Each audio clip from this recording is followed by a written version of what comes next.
Hi everybody, how are you all doing today? So in today's video I'm going to be telling you who the top 10 greatest punk bands of all time are. So this is just my opinion, but it's the definitive list, so if your opinion is different, you're wrong. This is the definitive list. So without further ado, this is the top 10 greatest punk bands of all time. In at number 10, representing them today, they would have been a lot higher if the later stuff wasn't so awful. This is Crass. So Crass, a very unique band, years ahead of their time. They used bizarre snare military drumming when everyone else was using punk drumming. They've got this white noise guitar sound that I just love. And then you've got Steve Ignorant, he's the cockneyest man alive, just delivering these lyrics and you just believe every word that he's saying. He's self-autonomous in what he's trying to say. Great songs, really passionate. Songs that blow you away the first time you hear them, like Banned from the Roxy, okay, I never much like playing there anyway. Said they only wanted well-behaved boys, that they think guitars and microphones are just toys. You know, those lyrics are just like, when I first heard that I was like, wow, incredible. Do they owe us a living? Punk is dead. Declaring punk is dead in 1977. Yeah, they were just ahead of their time, and you know that they meant exactly every word that they said. Alright, so we've got Crass at number 10. In at number 9, we have got the Subhumans. So I must admit, I think the Subhumans are a lot better live than they are on record, but they're amazing live. They're one of the best punk bands you'll ever see live. They're just phenomenal. Really talented musicians. The bass playing is amazing. Guitarist is brilliant. Drums are always tight, as you can hear. And then Dick Lucas is snarly, similar to Steve Ignorant. His lyrics are very unique. And I have to say, No is the best introduction to any song of all time. If you disagree with that, you're wrong. The bass is incredible, then Dick Lucas comes in with this personal lyrics. Just phenomenal band, Subhumans. So if you don't know much about them, check them out. Okay, in at number 8, I'm definitely not reading any of this. In at number 8, we've got One Unit. Now, quite a recent band, a very quirky band. They're like a punk version of Madness, basically. So yeah, really tight. They're a party band. When you go and see them live, you're in for a really good time. They've got some classic songs. Alex's lyrics, really personal, really hit home. There's a song called There's Me, where it's really personal about his alcohol addiction, and just the way he's singing that to you, the way he wears his heart on his sleeve is really admirable, I think. So yeah, One Unit, in at number 8, fantastic band. Let's move on. Okay, so number 7, we have got Minor Threat. So fresh sounding. They didn't do it for very long. I would have put them higher if they did it for longer, but it doesn't sound like these songs are 40 years old. Now, these were just kids when they came out, but they're just amazing musicians. Ian Mackay as well, he's just such a good lyricist and he's such a good shouter, and they just loved being young. You know, Minor Threat, one of those, that song called Minor Threat is one of the best punk songs of all time, easily.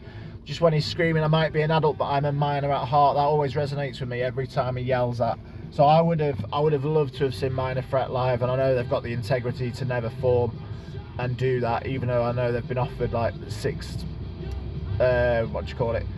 digits to reform, and they just won't do it.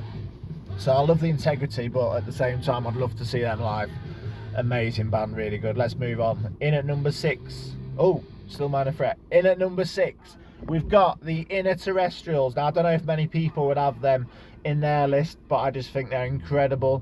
Saw them support Sonic Boom 6 in 2008, and I was there to watch Sonic Boom 6 and just fell in love with the Inner Terrestrials. They're just a mixture of loads of different styles. You've got sort of a jazz guitar style, you've got ska, you've got funk, you've got punk, all mixed together, folk as well. Just amazing. Tales of Terror, just one of the best albums ever written. Just all merges into one. You never skip a track on that album. Brilliant band, really good. Alright, we're getting into the meat now. We're getting into the top 5. In at number 5, we have got the Ramones. Now, many people, a lot of my friends hate the Ramones, but I love them. I've always loved them. As a teenager, they were the band for me. Listened to all the albums, read all their biographies and stuff. They're just absolute classic. They're like the punk rock Beatles. They've just influenced absolutely everyone. Ahead of their time as well. Now they're being played in stadiums.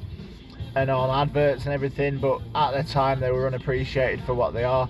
I think they should have had 15 got hits, but the general public's just daft. Didn't cotton on to how good the Ramones are. Joey Ramone, the soul in his voice, he's got such a great voice. When he's lost his loved one and he's singing about it, you know, you can just sense the emotion in his voice. They're a beautiful band, the Ramones. I don't know how you can not like the Ramones. Alright then, in at number 4, we've got the Ramones on Speed. Bad Religion in on number 4. Now, again, another really unique band, another band that's influenced millions of other bands. I think Greg Graffin is the best singer on this list. The vocal harmonies are very unique. I mean, how many other punk bands are doing vocal harmonies like Bad Religion? Barely any. And if they are, it's because they've copied. So in that regard, they're ahead of their time. They're consistent with their albums. Amazing live band. So Bad Religion in at number 4. Alright, number 3. This is going to divide people, I think. NoFX, third greatest punk band of all time. Alright, so a band full of talented musicians. I tell you what though, you have to be careful seeing them live. They're either the best band you've ever seen live or the worst band you've ever seen live, depending on Fat Mike's intoxication. But when they're on it, they're incredible. And they had a golden period that it was just phenomenal. They did 4 or 5 really good albums, and this 18-minute song called The Decline, which you can hear now. And that was just their golden period. The Decline's amazing. They're known for writing joke songs, but they've actually written some really good, serious political songs as well. I don't think they get enough credit for that.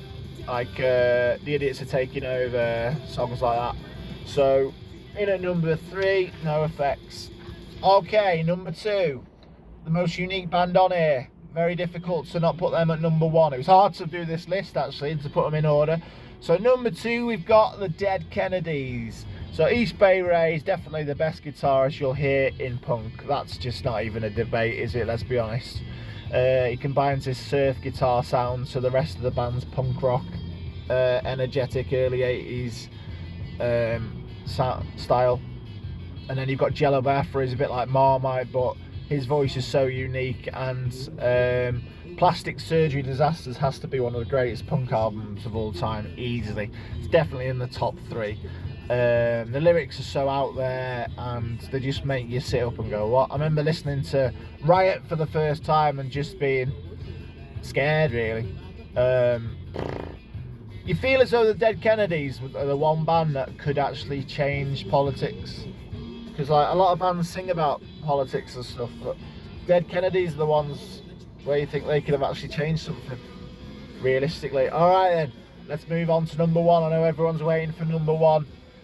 Number 1, the greatest punk band of all time is, did you all get it? Rancid. Rancid are the best band of all time. Now, I was debating whether or not to put Rancid at number 1, and then I realised the greatest crossover punk album of all time is Life Won't Wait. They took Sandinista by The Clash and made it a million times better, infusing loads of different styles. And then after that, the best hardcore punk album of all time, Rancid 2000, the next album. And then the next album after that, Indestructible, that's the best breakup album of all time. So they got these 3 albums, so you had to put them at number 1. There was no debate. Unpopular opinion, Indestructible is better than And Out Came the Wolves. Out Came the Wolves have got some good songs on it, but I think Indestructible is better as an album. What's not to love about Rancid? They've got these 3 amazing frontmen that all taking turns singing. They all bring something different to the band. Matt Freeman's bass playing is just ridiculous. You've got to love that. They're amazing live. They're a good party band. Lots of memories listening to Rancid. Yeah, so Rancid are number 1. Still going strong, changing their style all the time. I think they'll be going till they're dead, till Tim Armstrong's dead. They're just amazing. So there you go. There was my list. What did you think of the list? Comment your top 10 in the comments. Like, share and subscribe. Thanks very much for watching. See you later. Oops. Yeah, that'll do. See ya.